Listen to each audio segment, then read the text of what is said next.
BJP सरकारचं करायचं काय? अरे हा बीजेपी सरकारचं करायचं काय? अरे एक दो अमित शाह को भेज दो।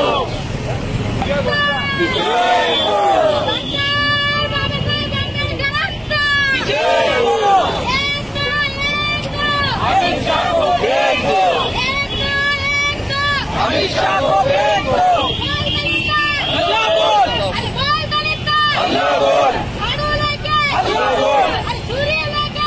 बोल, अल्लाह बोल, अल्लाह बोल।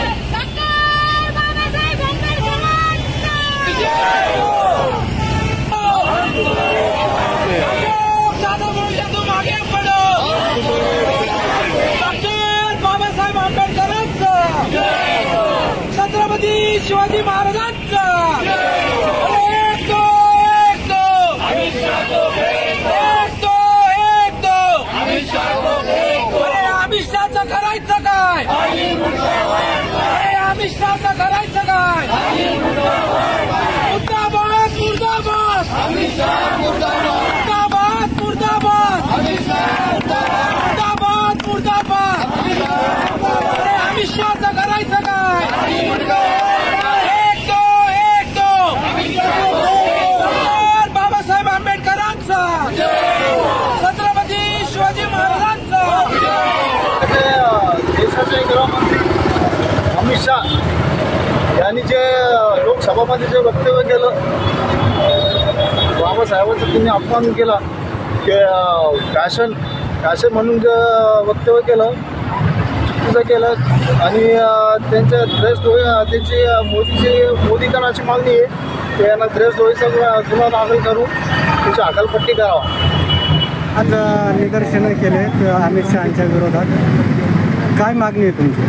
आमची मागणी अशी आहे की गृहमंत्री अमित शाह यांनी जे संसदात जे वक्तव्य बोलले की आजकाल एक फॅशन चालू आहे, तो फॅशन नसून, मी अमित शहाला सांगू इच्छितो तो फॅशन नसून तो फॅशन आहे। तर माझी अशी विनंती आहे की इथल्या प्रत्येक भारतीयांनी की आंबेडकर हा नावाचा जप केलाच पाहिजे। हा जप केल्याशिवाय दलितांना कुठलाही अर्थ नाही। तर मी भारतीय दलित कोपऱ्याच्या वतीनं अशी विनंती करतो की अमित शहावर देशद्रोहीचा गुन्हा दाखल झालाच पाहिजे। आज देशाचे संरक्षण मंत्री अमित शाह यांनी जे वक्तव्य केलं त्याबाबत सर्व दलित जनता रस्त्यावर उतरलेली आहे, त्यांचा संपूर्ण भारतात निषेध होत आहे, काय सांगाल? या देशाचे भाग्यविधाते विश्वरत्न डॉक्टर बाबासाहेब आंबेडकरांच्या बाबतीमध्ये 17 डिसेंबर रोजी संसदेमध्ये राज्यसभेच्या चर्चासत्राच्या दरम्यान देशाचे तडीपार गृहमंत्री अमित शहा यांनी जे अवमानकारक जे वक्तव्य केलेलं आहे त्याचं आंबेडकरी चळवळीच्या वतीने या ठिकाणी सर्वप्रथम आम्ही या ठिकाणी निषेध करतो। ते असे म्हणाले कि आंबेडकर नाम की फैशन इस देश के अंदर होती जा रही है। इतना टाइम अगर किसी भगवान का नाम लेते हो तो आपको स्वर्ग प्राप्त हो जाएगा। त्यांना या ठिकाणी असं सांगायचं आहे की स्वर्ग आणि नरक या अंधश्रद्धा आहेत, या किमान तुमच्या संसदेमध्ये पसरवू नका। आणि राहिला डॉक्टर बाबासाहेब आंबेडकरांच्या विचारांचा प्रश्न, नेहमी भारतीय जनता पार्टीच्या विभाजनवादी विचारांना तडा देणारा बाबासाहेबांचा विचार आहे। काँग्रेस हा त्यांचा अडसर नाही, मुळात जनसंघ असेल किंवा RSS असेल हे सुरुवातीपासून बाबासाहेबांच्या विचारांच्या विरोधात आहे। वन नेशन वन इलेक्शनची ही जी काही थेअरी होती त्याला हरून या ठिकाणी पाडण्यात आलेलं आहे आणि देशाच्या नागरिकांचे इतर ठिकाणी मन डायव्हर्ट करण्याकरिता वारंवार डॉक्टर बाबासाहेब आंबेडकरांच्या विचारांना विरोध करण्याचं काम या ठिकाणी केलेलं आहे। त्यामुळे अमित शहाचा आम्ही या ठिकाणी निषेध करतो। पण असं वाटत नाही का काही आपल्यातले जयचंद मनुवादी यांच्या धावणीला बांधले गेलेले ते कुठेच दिसत नाही? माहिती का, ते त्यांचे पाळलेले आहेत, ते पाळीव असल्या कारण ते मालकाच्या विरोधात येऊन इथे भोगणार नाही। परंतु बाबासाहेबांच्या विचारांची जी लेकरं आहेत, महाराष्ट्र राज्य असेल किंवा देशाच्या इतर चळवळी शंड होऊन जातील, परंतु बाबासाहेबांच्या विचारांची चळवळी कधी शंड होणार नाही। अशा विषमतावादी विचारांना आम्ही कालही विरोध करत होतो, आजही विरोध करत आहोत आणि भविष्यात देखील रस्त्यावरती उतरून लोकशाही मार्गाने विरोध करू। धन्यवाद। आपलं नाव? विजय वाऊड, समन्वयक आंबेडकरी। मॅडम, आज संपूर्ण भारतभर आपले जे देशाचे मंत्री आहेत अमित शाह यांच्या वक्तव्याचा निषेध केला जातो, काय सांगा? आज आपण बघतोय की भारताच्या संसदेमध्ये देशाचे गृहमंत्री अमित शाह हे ज्या भारतीय राज्यघटनेमुळे त्या संसदेमध्ये पोहोचू शकले आहे, त्याच बाबासाहेब आंबेडकरांच्या बाबतीत एक चुकीचं वक्तव्य करतात की आंबेडकर नाही फॅशन झाली। तर आंबेडकर ही फॅशन नसून हे आमचं पॅशन आहे। महत्त्वाची घटना लिहिली आहे. त्या घटनेमुळे या देशातील प्रत्येक नागरिकाला आणि महिलांना समान अधिकार मिळालेला आहे. आणि हे जे अमित शहा आहे हे एकेकाळी तडीपार होते आणि त्याच अमित शहाला भारतीय संविधानामुळेच आज गृहमंत्रीपद मिळालेलं आहे हे त्यांनी विसरू नये. आणि BJP सरकार हे सुरुवातीपासूनच संविधान विरोधी आहे आणि संविधानाच्या विरोधात आणि डॉक्टर बाबासाहेब आंबेडकरांच्या विरोधात त्यांच्या मनात रोषच आहे, कारण त्यांनी मनुस्मृती जाळली होती आणि भारतीय संविधानामुळं हे केलं होतं. त्यामुळे आम्ही या घटनेचा आज सर्व भारतीय नागरिक म्हणून जाहीर निषेध करत आहोत. जय भीम, जय संविधान. देशाच्या गृहमंत्र्यांनी जे स्टेटमेंट केलं काय सांगाल त्याबाबत? काल अमित शहा जे दुर्दैवाने या देशाचे गृहमंत्री आहेत,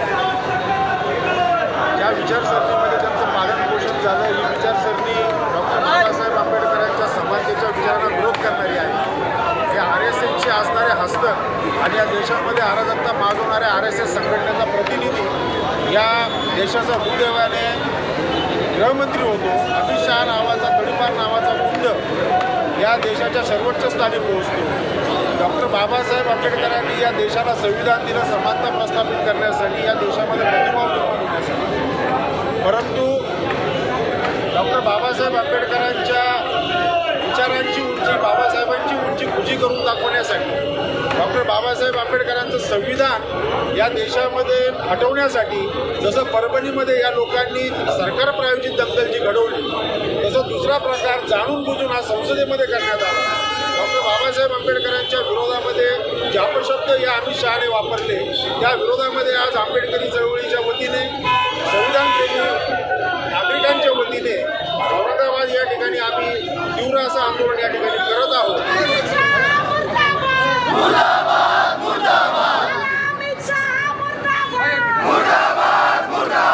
अमित शहाचं करायचं काय? अमित शहाचं करायचं काय? अमित शहाचं करायचं काय? अरे BJP सरकारचं करायचं काय? BJP सरकारचं करायचं काय? अमित शहाचं करायचं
मुर्दाबाद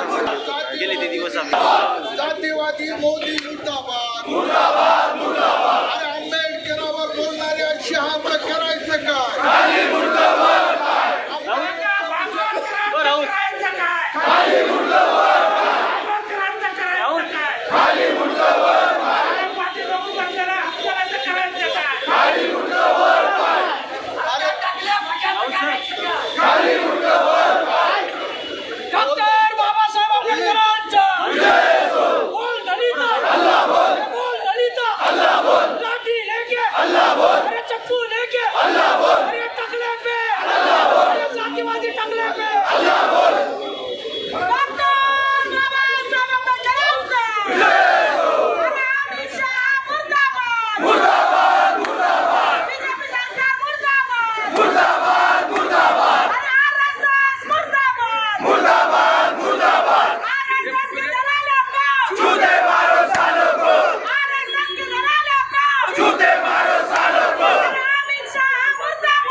काल देशाचे गृहमंत्री अमित जी शाह यांनी संसदेमध्ये एक वक्तव्य केलं की आंबेडकर नाव घेणं हे एक फॅशन झालेली आहे आणि पुढे जाऊन त्यांनी एक वक्तव्य केलं की एवढंच जर नाव देवाचं घेतलं तर स्वर्गप्राप्ती होती।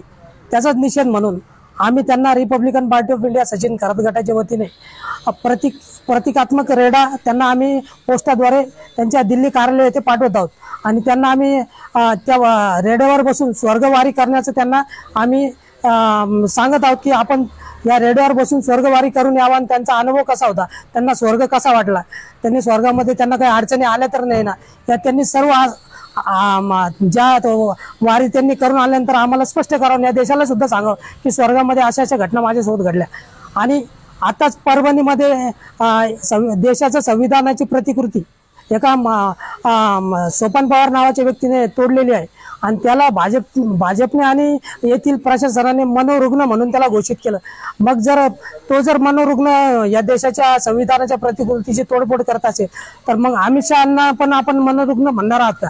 आणि जर ते मनोरुग्ण असतील तर त्यांना या गृहमंत्री पदावर बसण्याचा कुठलाही नैतिक अधिकार नाही, असं एक आमचं मत आहे। आणि पुढे जाऊन मी असं म्हणतो की वारंवार या देशामध्ये डॉक्टर बाबासाहेब आंबेडकरांचा अपमान होतो, त्यांच्या विषयी अनेक माध्यमातून टीका केली जाते, तसेच संविधानाची तोडफोड होते, तसेच जंतर मंतरवरती संविधान जाळलं जातं, त्यानंतर त्यांचाच बीजेपीचा खासदार आमचे 400 सीट आले तर आम्ही संविधान बदलण्याची वाचा करतो। वेळोवेळी बाबासाहेबांच्या कार्याचा त्यांच्या संविधानाचा अपमान होतो। मग हे सर्व षडयंत्र आहे, हे RSSचं षडयंत्र आहे, हे भाजपचं षडयंत्र आहे असा आमचा स्पष्ट आरोप आहे। माझं आदरणीय नरेंद्र मोदीजी या देशाचे पंतप्रधान यांना अशी एक Republican party of India Sachin Kharat गटाच्या वतीने मागणी आहे की आपण या प्रकरणाकडे गांभीर्याने